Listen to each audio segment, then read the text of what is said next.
we have it or we don't have it, is not the entirety of health care reform. This is just one sliver of it, one aspect of it. Welcome back to Hardball. That was President Obama on Saturday, just a few days ago, talking about the public option. Well, is it dead? Meaning, will there be a government option, a government alternative to private insurance for some people in this country? Democratic Congressman Anthony Weiner is from New York. He's been around for a while, and he's a powerful member of the House Powerful Energy and Commerce Committee. Sir, I watched you on Today's show. No, I think it was on Morning Joe this morning. You were good. Thank you. Let me ask you this question. You're for single payer. I am. You believe that the government should run basically Medicare for everybody? Not run, but we should be the ones to pay for it. Still, doctors should run their own shops, hospitals should run their own. Right, but the government should run Medicare for everybody. But we shouldn't give money to insurance companies to pay for it. We should let Medicare, a program like Medicare, reimburse doctors and hospitals. Right? You were pretty tough with my colleague Joe Scarborough this morning saying, okay, what do insurance companies actually do? Was that a rhetorical device, or do you really wonder what they do to make a living? What the value added that they bring. Like what it is that they're adding to the transaction. Iacocca makes cars. Steven Spielberg makes movies. What do insurance companies make?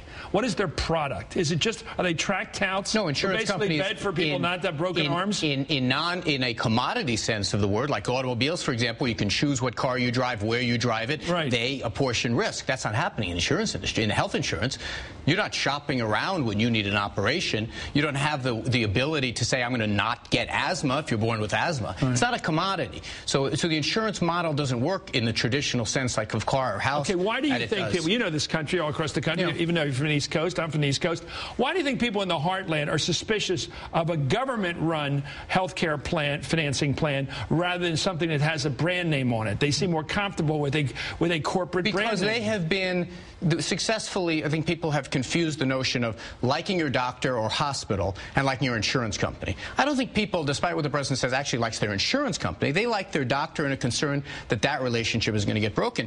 If you sit in a town hall meeting, as I did a bunch of them, you have senior citizens sitting, nodding in agreement when they say Medicare works. And you have younger people. It's a great deal. You have younger people who are saying, well, they don't get it. But try this test out. Take someone who's 50 years old or 55 years old and say, hey, you're going to get Medicare next year. They're going to be very happy. I agree with you. So people who understand Medicare are not as suspicious as, and that's 40% of the American people. You're a politician. You deal with people, constituents all the time. And I remember working on the Hill, you get a lot of casework you have to deal with. People with particular problems with the government. They don't get a disability claim they want to get. You know, you've been through them all on Social Security.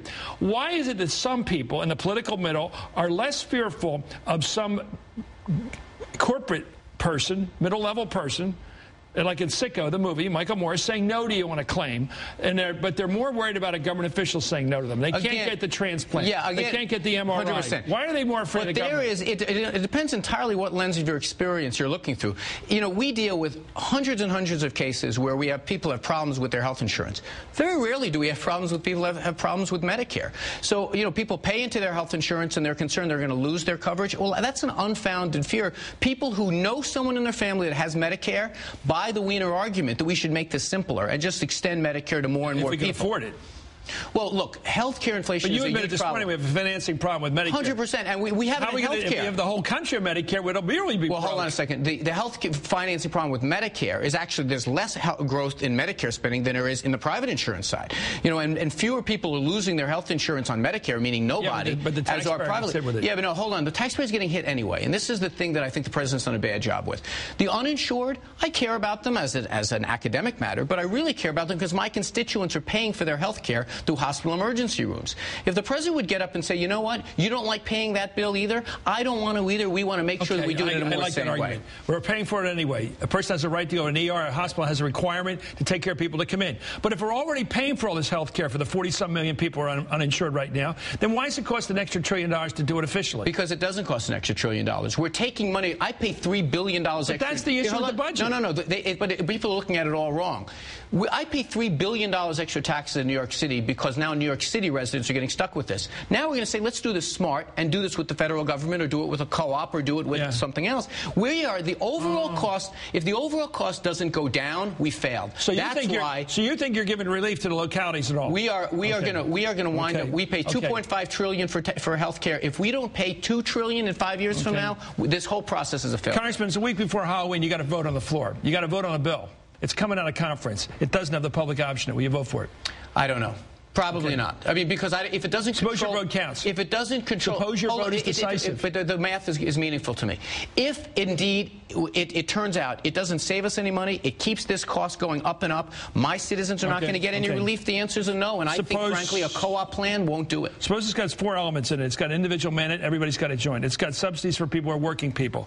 It's got some kind of encouragement to business to insure people. And it's got something to do with reform in terms of pre-existing conditions and portability. And, will you vote for a bill like that? And no cost containment, so the costs keep going up and it bankrupts our government? I can't vote for that. Okay, let me ask you this. Is there any way to get a bill passed the Congress except with 60 votes in the Senate and 218 in the House? Yeah, I think we can do it with 51 in the Senate under reconciliation. But you've never...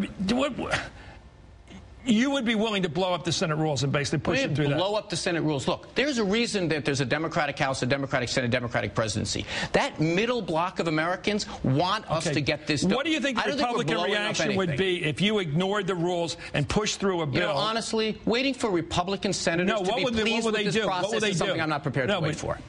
When the war begins...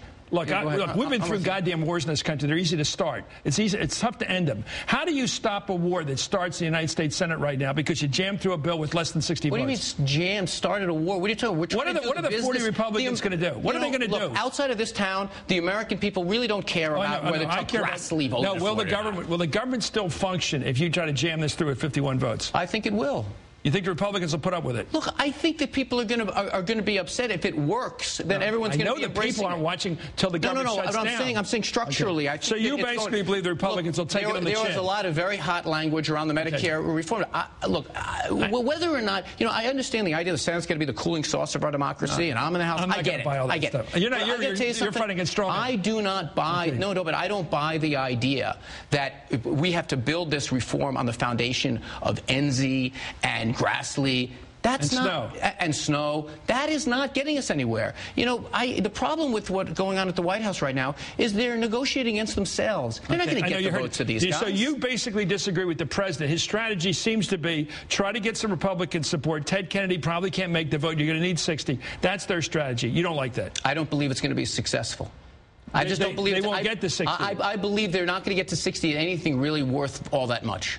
And it's certainly not going to be what he's been going out and articulating we've all been fighting for, which is control costs, get some choice. Have you talked to Rahm Emanuel about this? I don't think he's taking my calls right now. I think he disagrees with you. I think he believes something's better than nothing, and you disagree with that. No. First of all, in the abstract, something better than nothing, I generally go for the something. But remember, cost containment is such an important part of this.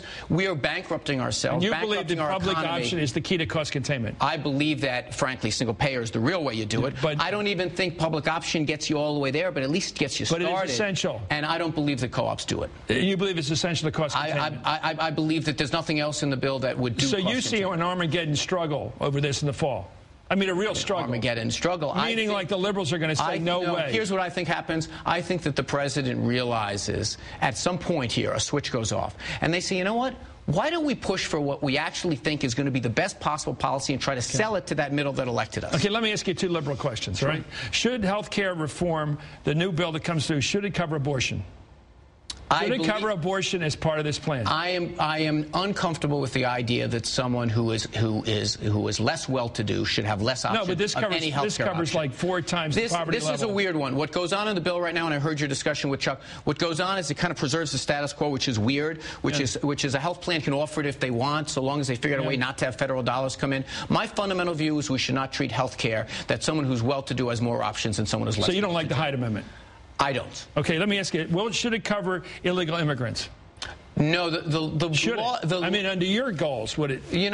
Under my goals, they're getting paid for now. So you'd support covering them? No, I think that the whole paradigm has to be we should cover people that are getting hospital care in emergency rooms in a more efficient way. I want to fix the immigration laws, but none of the laws, none of the bills that are being contemplated are going to allow anyone to sign up. But I ask you this question. Someone who's undocumented walks into the Kings Highway, a hospital on Kings Highway, they're going to get care. We're going to wind up paying for it. So we might think we're doing something by saying don't cover them under the bill, but we're really not. We're going to wind up paying for them anyway. You're an honest man, and it's good to hear you. You're scaring the hell out of people on the right, but that's what you do. You don't have to represent them. We have to talk to everybody on this show. Thank you, sir. Thank you so much for coming in during the recess.